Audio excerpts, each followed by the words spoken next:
in recent months, and they're willing to shut down the government over health care. They are shutting it down. We're not shutting it down. We don't want it to shut down because we have the greatest period of time ever. I told you, we have $17 trillion being invested, so the last person that wants it shut down is us. Now, with that being said, we can do things during the shutdown that are irreversible, that are bad for them and irreversible by them, like cutting vast numbers of people out, cutting things that they like, cutting programs that they like.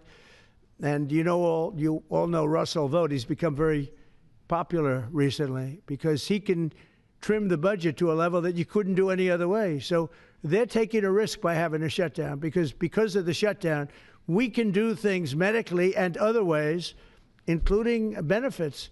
We can cut large numbers of people out. We don't want to do that, but we don't want fraud, waste, and abuse. And, we're cutting that.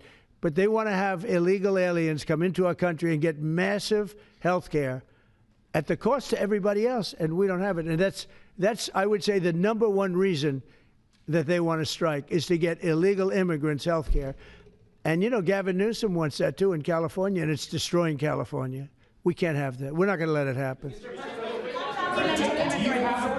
Do you have a plan for dealing with drug companies that are responding to MFN only by raising prices overseas as opposed to lowering prices in the U.S.? No, they're responding. I understand that question very well, but they're responding by lowering prices. They're helped by lowering prices. There's a price at which they can't sell, and they're helped by lowering prices. In the case of Albert and in the case of Eli Lilly, the fact is our prices are coming down massively. You see, that's just a few of the basics, but they're coming down much more than that with many drugs, and over 1,000%. Think of that, over 1,000% reduction. And we'll show you that next week because we have some of them on the board next week where you have over 1,000% price reduction. Now, what's going to happen is you're going to have the market will kick in. This way, the market kicks in. The other way, it was just basically it was just a form of control. You were stifling the market. Yeah. At this point, is a shutdown inevitable? And how would you describe the negotiations with Democrats yesterday? Are more meetings scheduled? So nothing is inevitable, but I would say it's probably likely because they want to give health care to illegal immigrants, which will destroy health care for everybody else in our country. And I didn't see them bend even a little bit when I said we can't do that. Okay? Can I ask a question of Dr. Oz, Administrator Oz? If there is no deal reached on the Obamacare subsidies with the Democrats, is there anything that CMS can do to lower those, or to mitigate the increases of those Obamacare subsidies? Not really, but we have time. We have time till the end of the year to make the changes I know the president is evaluating, but we should have a clean continuing resolution, get past this budget process as it has happened so many times, and allow the president and leadership some freedom to be able to put some good ideas in front of the legislative bodies. Mr. President, undocumented immigrants. We actually do have time for that. Not eligible for the health care subsidies that Democrats are demanding. So can you clarify, what are you talking about when you say Democrats want to protect their health care? So when an illegal person comes in, a person who came into our country illegally, therefore breaking the law, and look, we all have big hearts. I have a bigger heart than you do. They're all breaking the law, and they're coming into our country. And we just, as a country, cannot afford to take care of millions of people who have broken the law coming in. We want them to come into our country, but we want them to come in legally. Now we have a strong border, very strong border, thanks to Christie and Tom Homan and the whole group. They've done an amazing job at the border. I mean, we had a border that was reckless. We had a border that was a disaster. They were coming in by the millions. I say 25 million people. You're saying less, but I say 25 million people came in illegally.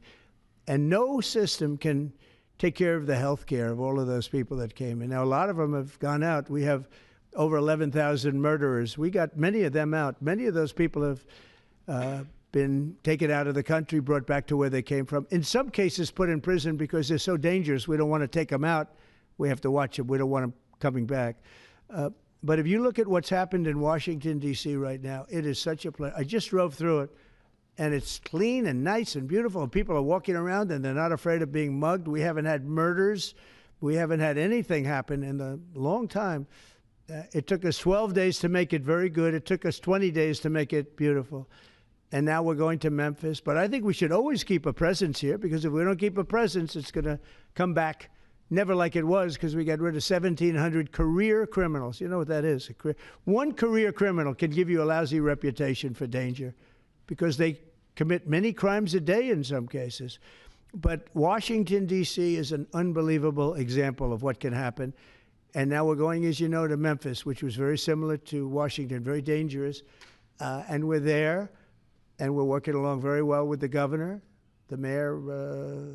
A lot of these Democrat mayors, you know what they don't want to have us do well, because if we do well, it makes them look bad, and they shouldn't feel that way. If I were a Democrat and I was a governor or mayor, I'd be calling Trump. I'd say, get your troops over here, just help, because the mayor of Washington is getting a lot of credit for what we did, you know, a lot of credit. But the beauty is, isn't it nice, seriously, you walk down the street, you're not going to be mugged, you're not going to be hit.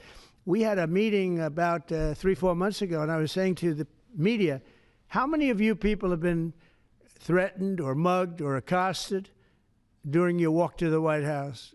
And they said, we don't walk to the White House anymore. But the answer was, remember, Brian, almost everybody's, oh, look at this guy. They even attacked this big, strong guy, right? Didn't you get attacked? Did you? But, yeah, just take a look at the other guy, right? What happened to the other guy? I don't know. Those other guys are pretty tough. They're tough with a gun in their hand, right? And, yeah, you were hit pretty hard. But almost everybody was. And now, nobody. Anybody been accosted in the last 3 weeks? If I would have said that 6 months ago, half the hands would have been raised out. No, we have a very safe city now. The country's going to be safe. We're doing one at a time, and we'll be going to Chicago. I told you this, sir. Union Pacific, head of the railroad. He knows this country very well. Started off as a very low-rung employee of the Union Pacific. He's now chairman. He came to me and he said, sir, save Chicago. It's a great city.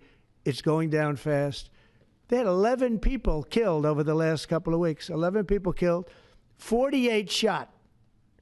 That's not a city. It's a war zone. There's no city in the world like that. And then we have to listen to this Pritzker get up. I know him well. They threw him out of his business, and the family threw him out of the business because he's a loser. But we have to listen to Pritzker get up. He should call me and say, get the troops in. You ever hear that? 11 people over a week and a half killed, and I think it's 48, when you add it up, 48 people shot. And then I have to listen to a governor say how nice it is. It's a wonderful experience. Now, what is a wonderful experience is D.C. People are eating in the restaurants. They just opened 2 new restaurants, which hasn't worked in years. And we had it pretty good 4 years ago. We were just getting ready to do this, but we did it right. And, you know, we have a big victory in the Supreme Court. It's called merit. And so that includes the military. Our soldiers, did you see what they look like? These guys, they look like serious soldiers. They weren't playing games. And they went in there and they did a fantastic job. And Washington, D.C. is now a beautiful, safe city. The restaurants are thriving. The people are walking down the street holding their husband or their boyfriend's hand, and they're not worried about being raped or mugged or shot at. And it's been an amazing thing. And we'll do that in every city. We'll do them sort of one at a time. We'll do a couple at a time. And we have a tremendous force because, as you know, in recruitment numbers, when we put out, 2 years ago, when Biden would put out recruitment, nobody would join. Nobody wanted to be in the military. Nobody wanted to be police. It was just announced this morning. You probably saw my speech over with the military, with the generals, admirals. Record numbers of people signing up for the Navy, the Army, Air Force, Marines, Coast Guard, Space Force. I love Space Force. That was my baby. But we have record numbers of people signing up, and that includes police department, fire department. So, you know, it's been an amazing thing. Well, we're going to have another meeting next week on this. We have another great company coming in, similar kind of numbers. But we're going to show you some 1,000% drops in prices. There has never been anything like this in the history of medicine, and it's an honor. And Albert, I want to thank you, and I want to thank everybody behind me, because you are a great team. We have a great team. Everybody says you have a great cabinet. It's a great team. So thank you, Bobby. Thank you very much. Thank you, everybody. What's the company next week? Do you have an update on IVF? Thank you, Brad. Weight loss drugs? Thank you, Brad. Are the weight loss drugs? Thank you, Brad. Weight loss? Thank you, Brad.